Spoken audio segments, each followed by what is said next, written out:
What's going on, true believers? Welcome to another episode of One Shot. I am your host, Jacob, and man, this week was awesome. Tons of good books out there. I hope everybody got everything they were looking for. I know I did. Let's get down into it. As you can see up here, I got Amazing Spider-Man 70. I just wanted to showcase that Momoko artwork. What a fantastic cover. Too bad what's inside doesn't match how awesome that cover is. Just more of the same. Not much to say about this series. Cannot wait until Nick Spencer is off of it. Not long now. Come on, guys. Let's go. Next, I picked up is Swamp Thing issue number 5. This is a limited run. It's going to be only 10 issues. But I have been enjoying this one. I haven't had a lot of experience with Swamp Thing, so this was kind of a good introduction point for me. And in this issue, John Constantine makes an appearance, which, if you know who that is, that's fantastic. It does a really good job. It's almost like a side story to what's been going on. They get transported to somewhere in England, I believe it is, and there's a nuclear bomb underneath this building, and I think it's a nuke anyway. They make it seem like it is, but it's left over from World War II, and the hatred behind the bomb is kind of infecting people. And it was an alright story, didn't hate it. But I mean, I don't know a lot about Swamp Thing, so if you like this series, let me know, or if you hate it because it doesn't follow the rest of Swamp Thing stuff, let me know down below. Extreme Carnage Alpha. This is one of 8, I believe. This, I don't know if I'm just kind of burnt out on symbiotes, because the whole Venom thing. I think for the last maybe 7 years, it's been nothing but symbiotes, and I don't know if I'm just a little burnt out, but this was really good. We're hooking back up with Flash Thompson, and Carnage is back. But it's not just him. Apparently, it's going to be all the other Venom offshoots. So it was really good story. Definitely super violent. So for mature readers, definitely good read. Highly recommend it. Can't wait to see where this series goes, though. But I am a little burnt out on the whole symbiote thing. Batman 110. This was a really good one. We're seeing, I can't remember the Peacemaker, Peacemaker 1 or whatever his name is, Prime, something like that.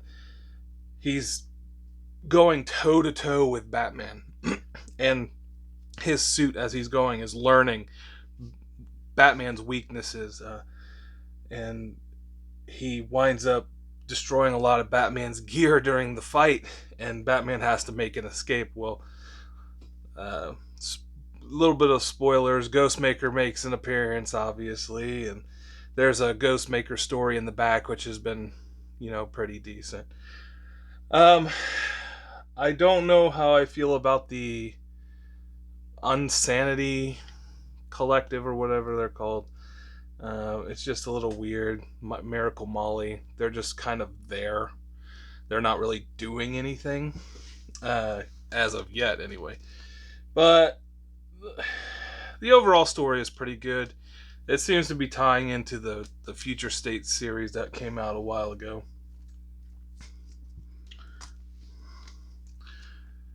Bounty Hunters 14. This is a War of the Bounty Hunters tie-in. This series, again, I've had ups and downs with it. This was definitely a pretty good one. Lots of action. Um, it's got Dengar um, helping the main character. I don't even remember the main character's name, if that tells you anything. But they're trying to hunt down who stole Han Solo, and it turns out it's the Crimson Dawn um, is back. I think they might have made their appearance in the Solo movie, but they're back, and they got their hands on Han Solo, so everybody's now hunting down the Crimson Dawn, but they're a little scared because they've heard the stories about them. All right series so far. The Nice House on the Lake issue 2. Man, this series. It's only been 2 issues, but I feel like it's familiar. Like I've been here for a while. It's comfortable. This is an amazing series. If you don't know anything about it, highly recommend it. Hop on this book. These people are all mutual friends of this one guy, and he invited them all out to a vacation house on the lake, and he is somehow tied into the rest of the world ending, and all that is left is this nice house and all these people in it, all of his friends. Everybody's freaking out. They're coming to terms with the end of the world, and we don't know what this guy's end game is. Why he's trying to get them all on board to just being content living in this house. But super good story. James Tynion, always a good read. Highly recommend. It's a DC Black Label. You usually can't go too wrong with those. Last minute pickup for me. Clans of Bellari. I heard nothing about this book. I just walked into the shop and I was like, what's this? Nobody that I know of was talking about it. It was an okay read. Seems like there's like a bunch of separate clans, but each clan can only interact with their clan. You can't like do any of the other clan's jobs. You have a specific job with your specific clan. There's no cross contact really, except maybe the trucks. I call them trucks, but they're more like spaceships that truck goods and stuff between them. There's no real cross contact. And if you get caught doing another person's job and stuff, the bad things will happen to you. So it's kind of interesting. This girl was what's known as an outcast. I guess it's like if you get caught doing someone else's job or breaking one of the other rules, you can be outcast. And this girl was found by one of these truck guys, and when he crashed, and he winds up kind of breaking the law and taking her on as his quote-unquote daughter or whatever. It's very interesting. I'm kind of wondering where this is going. So I'll definitely be picking up another issue or two to see what happens with it. But yeah, definitely check out Clans of Bellari. Wasn't a bad read.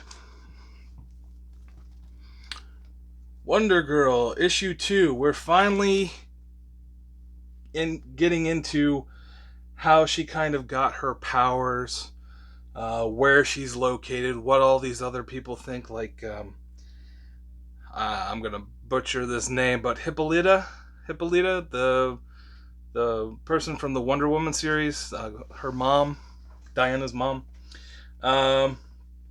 She makes an appearance, but for whatever reason, people don't seem to be too happy that she has become like this new Wonder Girl. And the current Wonder Girl makes an appearance. So it's kind of weird. Why is it named Wonder Girl when there's already a Wonder Girl? I don't know what's going on.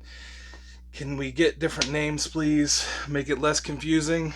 Same thing with the Wolverine situation that I just recently found out about. But overall, really good story.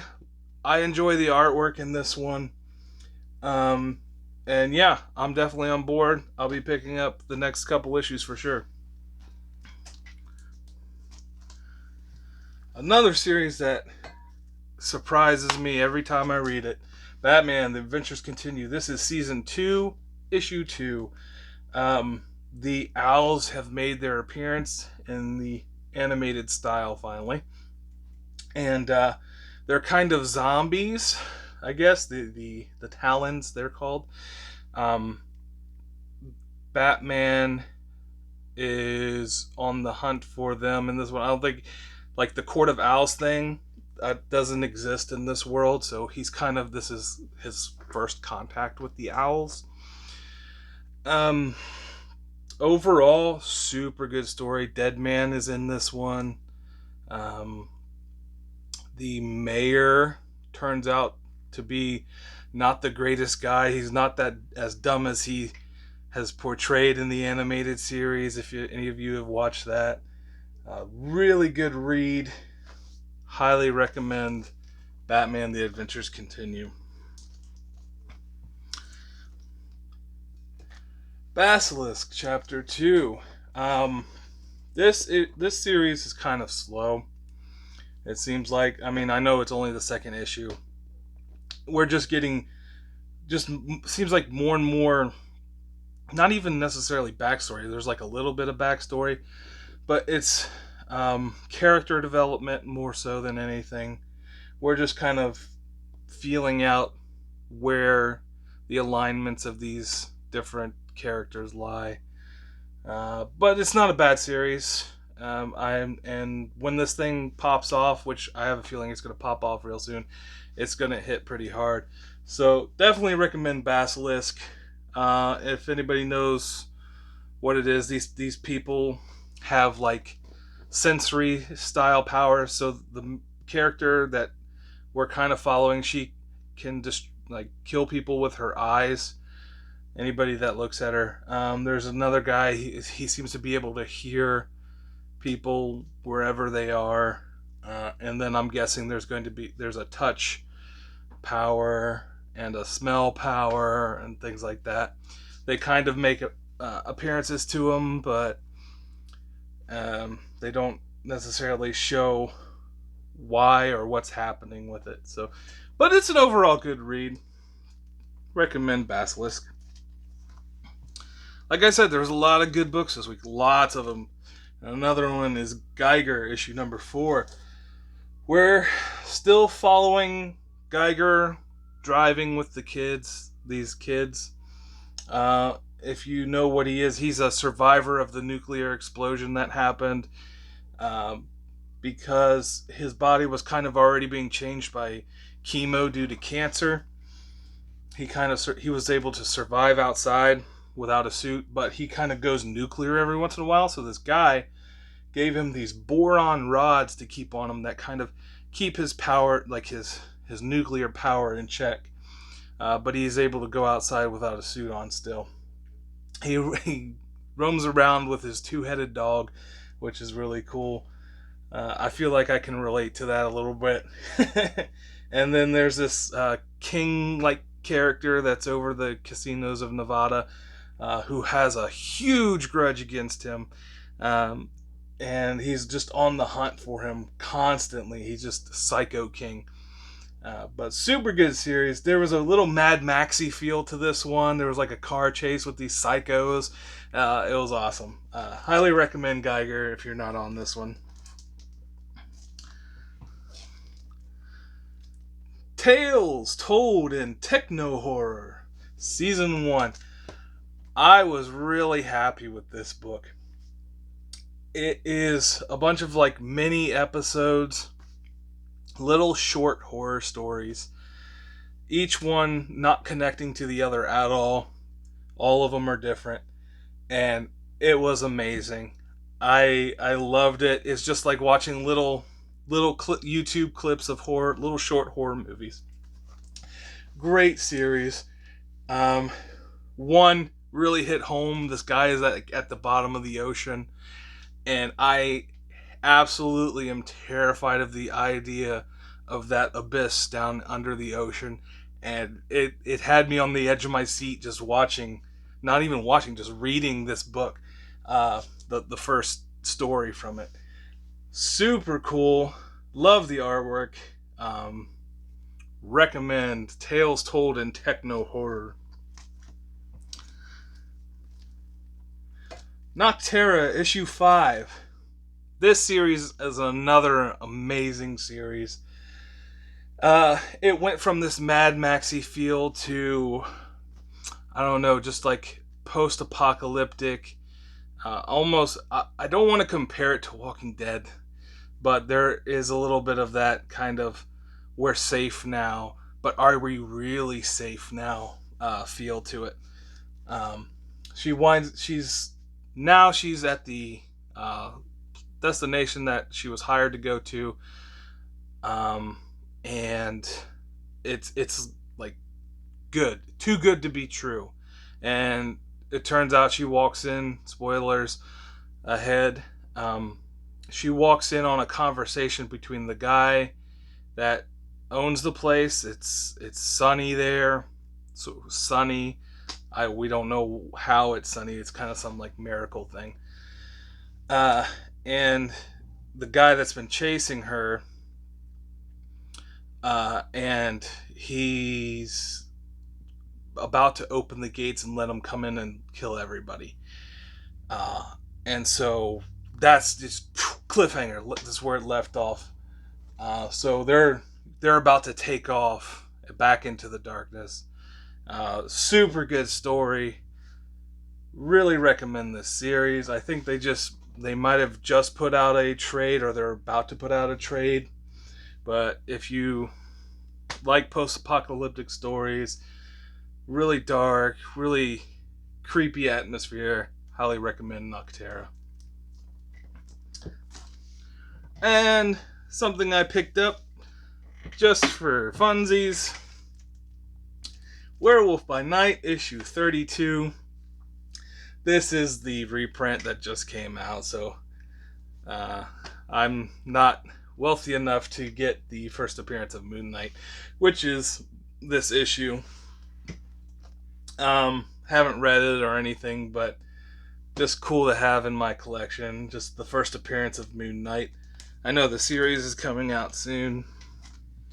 And then something I just picked up in the back issues, Peter Parker's Spectacular Spider-Man. This is the Chip Zdarsky series, issue 301, which is technically like maybe issue 10 or something like that. They did have 302 at my local comic shop, but it wasn't in the greatest of condition, so I didn't wind up picking it up. I'll have to look for it elsewhere. But I've been really enjoying this series so far. Chip Zdarsky does an amazing job on whatever he touches. But that's all I have for you today. If you could, give me a like, share this with your friends if they like comics. Maybe they find something they would like to pick up. Leave a comment. Tell me what you think, what you're reading.